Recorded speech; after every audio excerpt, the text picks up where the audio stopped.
नमस्ते। हाय। सो ईश्वर प्राप्ति के लिए 3 मार्ग उपलब्ध है अपने।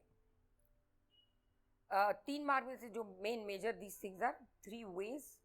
एक है डिवोशन भक्ति, एक है ज्ञान नॉलेज, एंड एक है कर्म, आपके जो कर्म आप करते हैं। ओके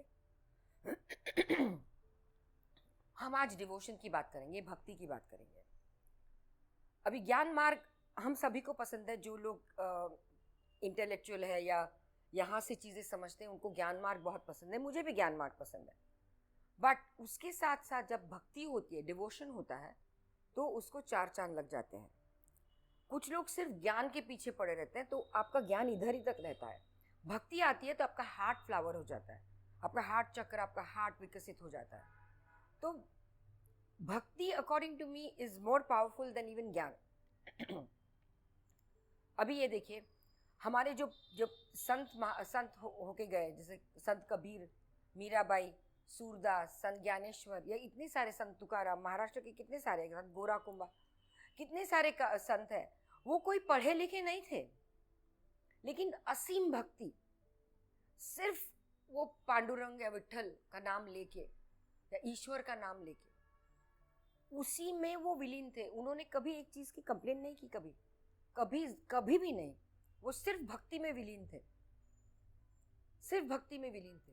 जो कुछ भी होता है, अच्छा बुरा कुछ भी होता है, वो उसके संकेत से ही होता है। उनसे उसको क्या सीखना है?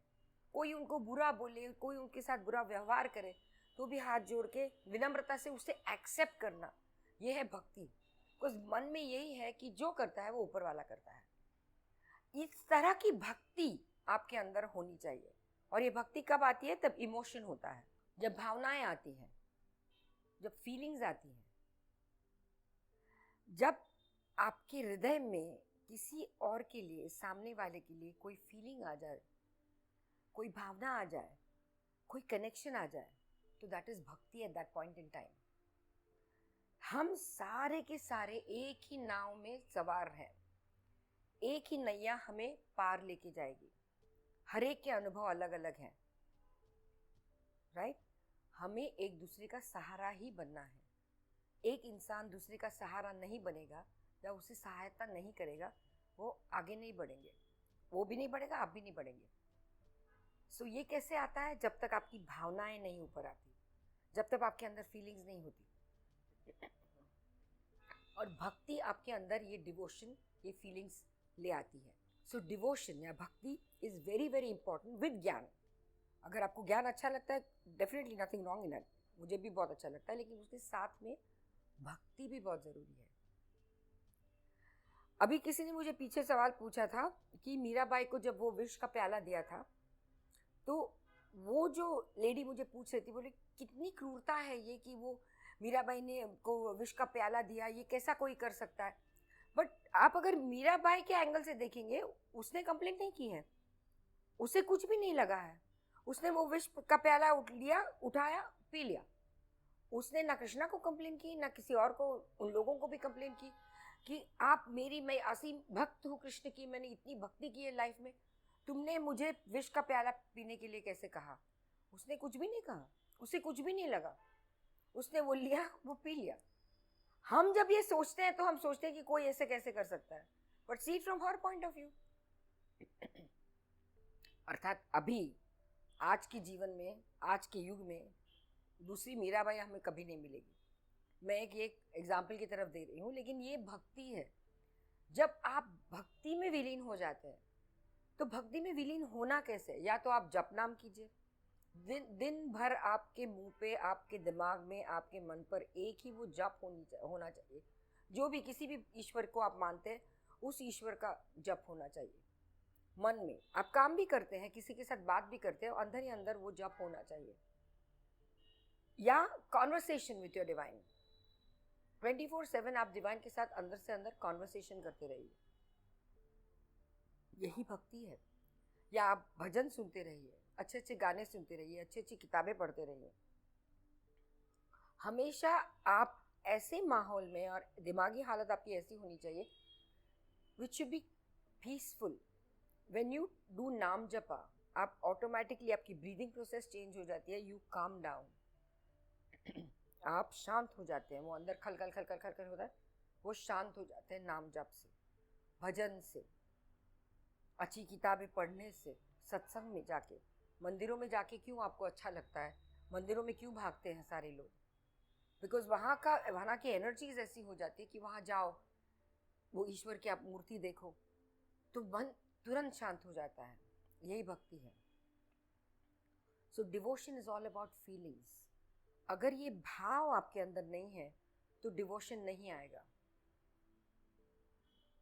दूसरे के प्रति ये भावना होनी ही चाहिए कि मैं इसको किस तरह से हेल्प करूं, मैं इस बंदे को ऐसे ऐसे मैंने उसको ट्रीट किया है। अंदर से एटलीस्ट आप सॉरी बोलिए, अंदर से। ज़रूरी नहीं है कि आप उस व्यक्ति को जाके बोले, पर अंदर से आपको ये फील होना चाहिए कि मुझे ऐसा नहीं बोलना चाहिए था। आपकी ज़ुबान इस तरह से होनी चाहिए, आपका बोलना इस तरह से होना चाहिए, आपका बिहेवियर इस तरह से होना चाहिए। कभी कभी हमें डांटना पड़ता है, हमारे घर के लोग होते हैं या किसी ऑफिस का बॉस हो तो जो उनके कंपनी में जो काम करते हैं, कभी कभी ऑफकोर्स उनको डांटना पड़ता है, वरना काम नहीं निकलेगा। मैं ये नहीं कहती हूँ कि आप डांटिए मत, लेकिन जब प्यार की भावना अंदर होती है ना, सामने वाले को भी पता चलता है। जैसे माता पिता बच्चों को डांटते नहीं है क्या? डांटते हैं ना। लेकिन बच्चा कभी ऐसे गुस्से में बोलता है कि जाओ मैं अभी तुम लोगों को माता पिता नहीं बोलूँगा? नहीं। वो जानता है अंदर से कि मेरे माँ बाप मुझे प्यार करते हैं, इसलिए मुझे डांटते हैं। ऐसा नहीं है कि आपको डांटना नहीं है या किसी को करेक्ट करना नहीं है। No, don't get me wrong there.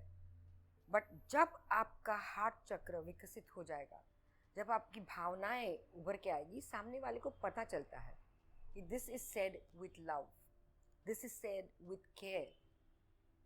सो ये कब होता है? जब आप भक्ति में विलीन हो जाते हैं।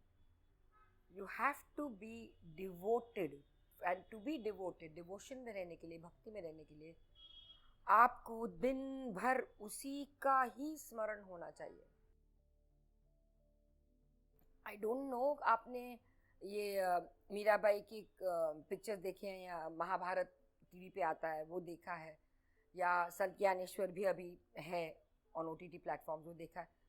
ये जब आप देखते हैं ना, तब आपको लगता है कि बाप रे, ये लोग क्या थे, दिन भर उसी भक्ति में विलीन थे। तभी तो ईश्वर आपकी सहायता हर सेकंड करता है, लेकिन आप पहचान नहीं पाते हैं। क्यों? Because you are not in bhakti, you are not in devotion. आप भूल जाते हैं, कभी कभी बहुत बार भूल जाते हैं कि ईश्वर है कहीं, हमारे अंदर ही है। Right? So when we forget all this, that is the time you have to remember कि नहीं, जो वो करता है वो सही कर रहा है। हम सभी को सही उसी मार्ग पे लेके जा रहे हैं ईश्वर। एवरीवन, हर एक का पाथ अलग है, लेकिन हम जा एक ही दिशा में रहे हैं। हम जा उसी दिशा में रहे हैं जहाँ पे आपका परिवर्तन हो। Every step that happens in your life is mainly for transformation only. But हर चीज़ को हम देखते हैं, ऐसा मेरे साथ क्यों हुआ, वैसा मेरे साथ क्यों हुआ, कंप्लेंट्स। ज़रा सा ठुक ठक हो जाता है तो चलो शुरू, ये क्यों मेरे साथ ऐसा क्यों हो रहा है, why you doing this to me. कहाँ है आपकी भक्ति? ये why are you doing this to me, ये आना ही नहीं चाहिए सवाल आपके दिमाग में। अगर ऊपर वाले ने ये एक्सपीरियंस आपके लाइफ में डाला है, अच्छा बुरा जो भी, तो वो क्यों डाला है, इसकी क्या वजह है, और इसका किस तरह से मैं स्वीकार करूं, ये भक्ति है। Not complaining all the time. इतनी आदत बुरी है इंसान की, हम लोगों की। We are always in a complaining mode, always in a complaining mode. कभी भी एप्रिसिएशन मोड में नहीं होते हैं, और अगर होते हैं तो बहुत रेयर एप्रिसिएशन मोड में। वो बहुत देर टिकती भी नहीं है वो मोड अपनी। थोड़ी सी अप्रिशिएट, अरे वाह लवली, व्हाट नाइस, ब्यूटीफुल, क्या अच्छा टॉक दिया, वाह क्या अच्छा सत्संग हुआ, बस। मंदिर में गए, कितना अच्छा लगा, वाह वाह nice, thank you thank you. मंदिर के बाहर आओ, गॉन। तो 24/7 आप भक्ति के मोड में अगर रहेंगे तो ऐसे उल्टे चलते सवाल आपके दिमाग में आएंगे ही नहीं कभी. You see, try doing it for some time and see how your mind changes. Immediately the mind changes. Mind के ऊपर, आपके मन के ऊपर आप सवार हो जाइए. मन को गुलाम बनाइए आप. मन आपका जब गुलाम बनेगा तब आप उसको कंट्रोल कर सकेंगे. फिलहाल मन ही हमको कंट्रोल कर सके, हम ही गुलाम हैं मन के. तो माइंड आपको बिल्कुल कंट्रोल कर रहा है और ऐसे ही चल रहे हैं. तो उसको हटाने का मार्ग वो मैं बता रही हूँ आपको. सिंपल मार्ग है ये, भक्ति. बस नाम जप करो, बस उसी की प्रेरणा है, उसी के साथ दिन भर just talk to him. That's it. Very simple ways actually. ईश्वर को पाने के बहुत सरल और आसान तरीके हैं. हमने उसको उसका बवंडर बना के रखा है. It is not like that. It is not like that. Okay guys, see you soon. Bye. नमस्ते.